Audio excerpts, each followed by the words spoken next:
Shalom, selamat pagi Bapak Ibu, saudara-saudaraku yang diberkati Tuhan Yesus Kristus. Firman Tuhan pagi ini saya ambil dari kitab 1 Petrus pasal 3 ayatnya yang ke-10. Demikian firman Allah. Siapa yang mau mencintai hidup dan mau melihat hari-hari baik, ia harus menjaga lidahnya terhadap yang jahat dan bibirnya terhadap ucapan-ucapan yang menipu. Bapak Ibu, izinkan saya pagi ini membawa renungan yang berjudul Melihat dan Menikmati Hari-hari Baik. Saudara, ada satu keyakinan, ada satu kepercayaan dalam hati saya. Ketika saya mengiring Tuhan, maka saya pasti akan menikmati hari-hari yang indah, hari-hari yang baik. Kenapa? Karena saya yakin Yesus yang saya sembah akan memberi yang terbaik bagi anak-anaknya. Sekalipun mungkin di satu hari saya mendapati masalah, maka saya punya keyakinan juga Allah pasti menjadikan segala sesuatu indah pada waktunya. Nah, Bapak Ibu, ada banyak fakta mengatakan orang-orang Kristen yang notabene mengaku anak-anak Tuhan, mereka seringkali membenci kehidupan. Mereka bertanya-tanya, kenapa hidup saya pahit? Kenapa hidup saya menderita? Kenapa hidup saya penuh dengan cobaan? Dan tidak sedikit dari mereka mengutuk hari-hari yang mereka lalui. Kenapa juga, saudara? Karena mereka merasa Tuhan tidak bersama-sama dengan mereka. Pagi ini saya mau katakan, saudara, di dalam Tuhan, pada saat kita mengikut Tuhan Yesus dengan sungguh-sungguh, maka percayalah, engkau akan menikmati hari-hari yang indah. Engkau akan menikmati hari-hari yang baik, karena ada Tuhan di dalamnya. Nah, pertanyaannya adalah, bagaimana Pak Pendeta saya bisa menikmati hari-hari yang baik? Bagaimana saya bisa menjalani hari demi hari penuh dengan kebaikan-kebaikan Allah? Yang pertama dikatakan dalam ayat yang ke-10, siapa yang mau mencintai hidup.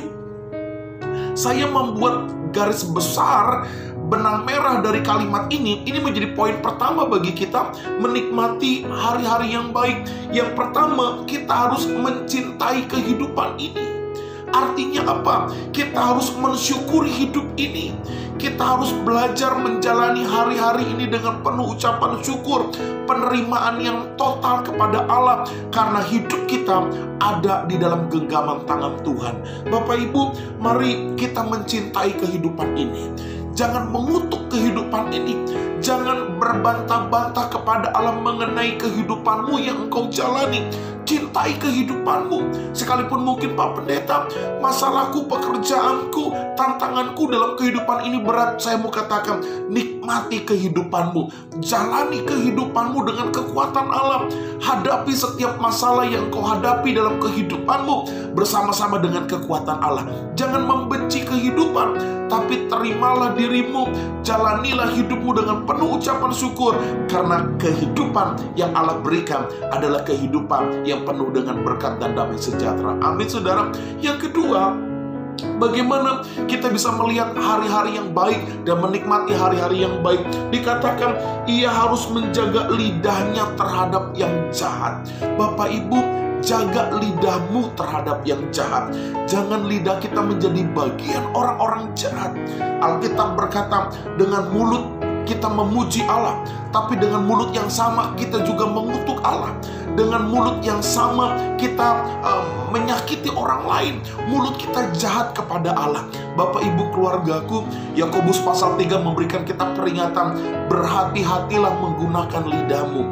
Tabur kebaikan dengan lidahmu. Tabur kebaikan demi kebaikan dengan perkataanmu. Maka Tuhan akan menjadikan hari-harimu indah.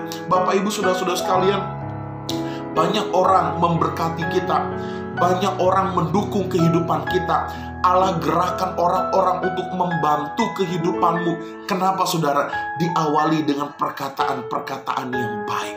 Diawali dengan ucapan-ucapan yang membangun. Mari, saudara, kepada siapapun engkau, kepada suamimu, kepada istrimu, kepada anak-anakmu, kepada orang di sekitarmu, mari mulai menjaga lidah kita dari yang jahat.